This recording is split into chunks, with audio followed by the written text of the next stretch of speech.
इसी बीच बड़ी खबर का रुख करेंगे, जहां पश्चिम बंगाल की सियासत में बड़ी खबर सामने आ रही है। टीएमसी के 8 सांसद पाला बदल सकते हैं। सूत्रों के हवाले से बड़ी जानकारी, जहां जून में बीजेपी में शामिल हो सकते हैं टीएमसी के 8 सांसद।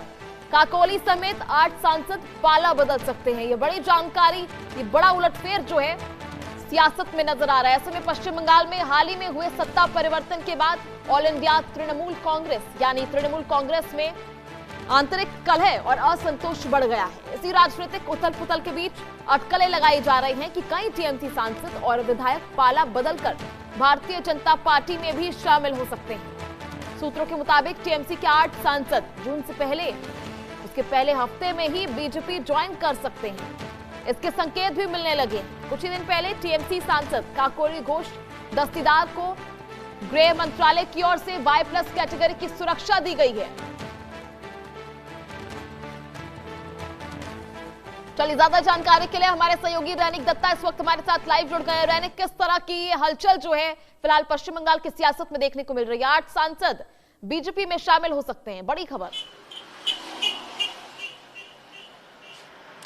हाँ, एकदम देखिए, जैसे कि सूत्रों के हवाले से जो खबर मिल रहा है कि अभी तृणमूल कांग्रेस के अंदर पर अभी दरार जो है वो देखने को मिल रहा है, क्योंकि देखिए 4 तारीख रिजल्ट डिक्लेयर होने के बाद ही बहुत सारे ऐसे सांसद थे जिनके तरफ से बहुत सारे बयान दिया गया, जो बयान एकदम तृणमूल कांग्रेस का ऑपोजिट बोल सकते हैं। क्योंकि एक तरफ कोई आरोप दे रहे कि ये जो IPAC यानी जो इलेक्शन करवाते थे, जो संस्था इलेक्शन करवाते थे, उनको ऊपर ज्यादा भरोसा करने का फल, जो नतीजा वो टीएमसी को भुगतना पड़ रहा है। कोई अभिषेक बनर्जी को इनडायरेक्टली टारगेट कर रहे हैं। अभिषेक बनर्जी के जो कार्यक्रम, अभिषेक बनर्जी का जो बयान, उसके ऊपर भी लोगों का नाराजगी जो देखने को मिल रहा है। मगर अभी जो फिलहाल सूत्रों के हवाले से बड़ा खबर मिल रहा है कि पश्चिम बंगाल का 8 से 9 MP, वो राज्यसभा हो और वो लोकसभा हो, 8 से 9 MP अभी उनका जो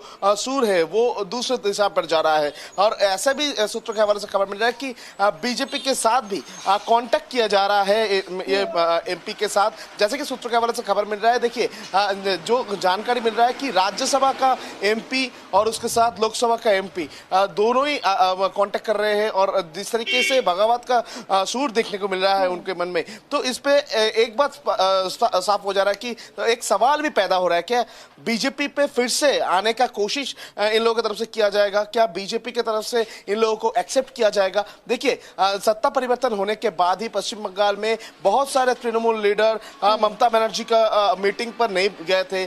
ममता बनर्जी की तरफ से MP के साथ जब मीटिंग बुलाया गया था, उस दौरान भी बहुत सारे लोग मिसिंग थे, बहुत सारे लोग नहीं गए थे। उसके बाद ऐसा भी सुनने को आ रहा है कि काकोली घोष दस्तीदार को होम डिपार्टमेंट की तरफ से, सेंट्रल होम डिपार्टमेंट की तरफ से Y कैटेगरी का सिक्योरिटी भी प्रोवाइड किया गया है। तो इसके पीछे कारण क्या है? जो सिक्योरिटी प्रोवाइड करने के पीछे कारण क्या है, ये एक सवाल उठ रहा है। दूसरी तरफ अगर देखा जाए तो पश्चिम बंगाल में बहुत सारे जगह पर जिस तरीके से डिफीट हुआ है तृणमूल कांग्रेस का, उसी को देखते हुए जिस तरीके से बीजेपी की तरफ से डेवलपमेंट काम किया जा रहा है, उसी को देखते हुए करीब 8 से 9 सांसद राज्यसभा लोकसभा में, एकदम स्पष्ट कर दे रहा हूं कि पश्चिम बंगाल में राज्यसभा और लोकसभा दोनों तरफ ही जो MP है तृणमूल कांग्रेस का, उनके तरफ से अभी बीजेपी के साथ कांटेक्ट करने का कोशिश किया जा रहा है कि वो लोग बीजेपी के तरफ झुक रहे हैं बोल सकते हैं। और जिस तरीके का सूर, बगावत का सूर देखने को मिल रहा है, उसमें तृणमूल कांग्रेस के लिए मुश्किल है और भी बढ़ता हुआ नजर आएगा। ठीक है रैनिक, फिलहाल काकोली को लेकर जो है लगातार संभावना बनी हुई है। ऐसे में और इन 8 सांसदों में किन के नाम जो है फिलहाल उनको लेकर संभावना बनी हुई है, किन नामों को लेकर चर्चा है जो फिलहाल उस मीटिंग में नहीं आए, जो ममता बनर्जी ने जो बैठक बुलाई थी उसमें नहीं आए, और किन और सांसदों की तरफ से बगावत के सुर जो है देखने को मिल रहे हैं? देखिए, नाम तो बहुत सारे हैं, क्योंकि 8 जो सांसद का बात कर रहे हैं उसमें काकोली घोष दस्तीदार का नाम जिस तरीके से सामने आ रहा है, उसी तरीके से बहुत सारे ऐसे MP भी है जिन लोगों का नाम एकदम सामने नहीं ले आना चाह रहे हैं। अभी बहुत सारे ऐसे सांसद भी है जो लोग अभी जो कर रहे हैं वो छुप कर रहे हैं। मगर जैसे कि आप कह रहे थे कि कौन कौन हो सकता है, देखिए संभावना में बहुत सारे लोग हैं।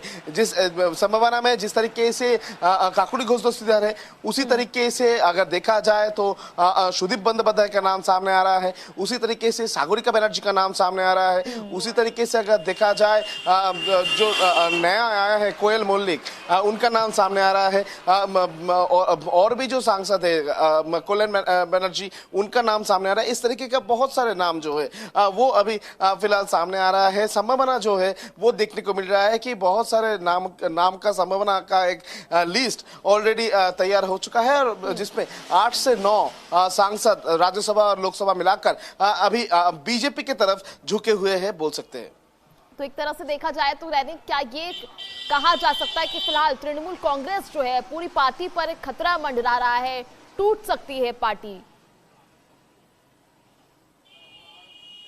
एकदम देखिए, टूटकर बिखर सकता है तृणमूल कांग्रेस। देखिए, तृणमूल कांग्रेस के पास अभी 80 एमएलए है, मगर दूसरी तरफ अगर देखा जाए तो तृणमूल कांग्रेस के पास जिस तरीके से लोकसभा और राज्यसभा पर जिस तरीके से सांसद है, वो सांसद अगर तृणमूल कांग्रेस छोड़ दे तो तृणमूल कांग्रेस का जो बैकबोन टूट सकता है, और पार्टी जिस तरीके से बिखरता हुआ नजर आ रहा है, वो पार्टी अभी टूटकर बिखर सकता है तृणमूल कांग्रेस का। और तृणमूल कांग्रेस के ऊपर एक आशंका का मेघ वो मंडराता नजर आ रहा है बोल सकते हैं, क्योंकि देखिए जिस तरीके से ये जो सांसद है इनके तरफ से सूर बदल किया जा रहा है, जिस तरीके से वो लोग बयान बदल कर रहे हैं, जिस तरीके से उन लोगों के बयान में भी अभी